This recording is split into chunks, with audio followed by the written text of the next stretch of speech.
যেরকম এখন ISKCON ISKCON নামে যে সংগঠন আছে জঙ্গি সংগঠন আবার মাথা দিয়ে উঠছে। এই ইসকন সংগঠনের লেজ হলো চট্টগ্রাম, মাথা হলো ভারত। চট্টগ্রাম লেজ, মাথা হলো ভারত।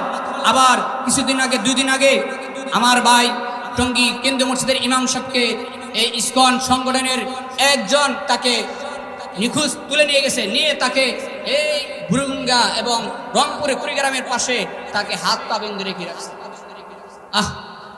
এটা কি ইসকন সংগঠন? আমরা কি করতেছি? সামান্য 2% হিন্দু খ্রিস্টান আমাদের 99% মুসলমানদের গায়েব করে ফেলে। আমরা হতভাগা না? আমাদের শক্তিই নাই। আমাদের শক্তি আছে, আমাদের ইমানের শক্তিই নাই। যদি ইমানের শক্তি থাকতো তাহলে এই 99% মুসলমান যখন দাঁড়িয়ে পড়বে, এই 2% 1% হিন্দু খ্রিস্টান কিছুই হবে না। দেখেন আমরা তাদেরকে পাহারা দেই, আর তার বিনিময়ে আমাদের কি দেয়? আমাদের কি দেয়? কষ্ট দেয় এবং মুসলমানদের কষ্ট দেয়। আমরা এটা আল্লাহর জবাব দিতে হবে কিনা? আমরা যতই বৈশা থাকি, কাল কিয়ামত ময়দানে জবাব দিতে হবে। আপনি কি করছেন? প্রতিবাদ করলেই হবে না, প্রতিবাদ সেই পর্যন্ত করতে হবে যতক্ষণ না পর্যন্ত কার্যকর না হয়, ততক্ষণ পর্যন্ত আমাদের প্রতিবাদ করতে হবে। এই ইসকন সংগঠনকে আমরা নিষিদ্ধ করতে চাই কিনা? চাই।